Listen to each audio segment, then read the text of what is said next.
সকালবেলায় দুধ দিয়ে হরলিক্স দিয়ে দিয়েছি বলে মন খারাপ, তাই খেতে চাচ্ছে না, জোর করে খাওয়ালাম। সকালবেলায় রোদ্দুরে বসে হালকা হালকা শীতের মধ্যে এরকম গরম গরম চা আর বিস্কুট খাওয়ার মজাই আলাদা। আর তোমরা কে এখন চা খেয়েছো? এখন 8টা বাজে অবশ্যই। করো করো। যাই হোক, মেয়ের এখন পরীক্ষা চলছে, সকাল সকাল রান্না বান্না করতে হবে, একটু চিকেন করবো আর একটু চাল কুমড়ো করবো, ব্যাস। তারপরে একটু মিতা কাকি ফোন করেছে, ওখানে একটু যাব, তোমাদের সঙ্গে সেটাও শেয়ার করব। আমি তো ডিম খেতে ভালোবাসি, তাই বলেছে ডিমের ঝোল ভাত খাওয়ার কথা বলেছিল। আর এদিকে কিন্তু আমি রান্না করছি কাঠের জালে, একদম গপ গপ করে জাল উঠেছে মুরগির মাংস। এই কাঠের উনুনটা কিন্তু আমি শখ করেই বানিয়েছি, জানো। আমার কাঠে রান্না করতে বেশ ভালোই লাগে, ছোটবেলায় বাপের বাড়িতে আগে কাঠে রান্না করেছি, এই প্রথমবার নিজের বাড়িতে আমি কাঠে উনুন করলাম। টুকটাক তোমাদের সাথে সেটাই শেয়ার করি, ভালোই হয় রান্না করতে, খেতেও ভালো লাগে, জানো। অনেকে নেগেটিভ কমেন্ট করেছে, তো আমি নেগেটিভ কমেন্টকে আমি পাত্তা দিই না বেশি একটা।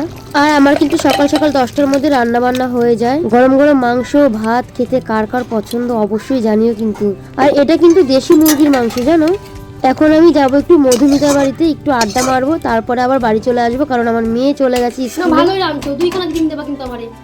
একটা ডিম দিলে না, চারটে তো ওখানে। ডাকছো কেন তাহলে?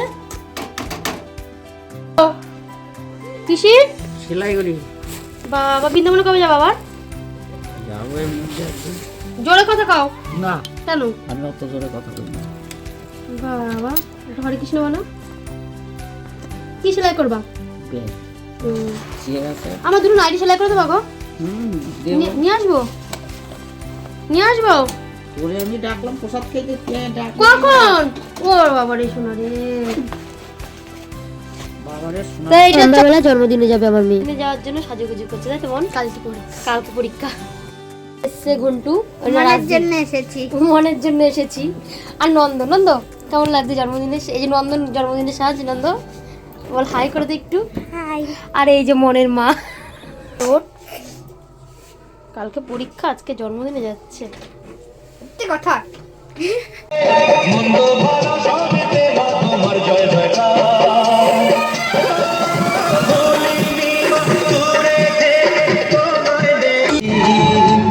মেয়েকে জন্মদিনের বাড়িতে ঢুকিয়ে দিয়ে আমি একটু মধুমিতাদির ঘরে এসেছি ভিডিও করার জন্য। ঘরে দরজা দিয়ে একা একা ধেই ধেই করে নাচছে, আমি একটু লুকিয়ে টুক করে ভিডিও করে নিলাম। এইভাবে আনন্দ করে দিন কাটাই। তারপরে আমাকেও বললো একটু ভিডিও করলাম।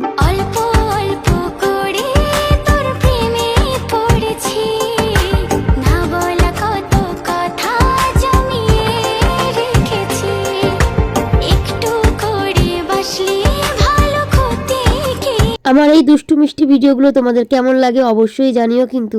এইভাবেই আনন্দ করে কিন্তু দিন কাটাই। তোমাদের সঙ্গে আনন্দের মুহূর্তগুলো যেমন শেয়ার করি, দুঃখের মুহূর্তগুলো শেয়ার করি। তোমরা কিন্তু আমার একটা অনুপ্রেরণা।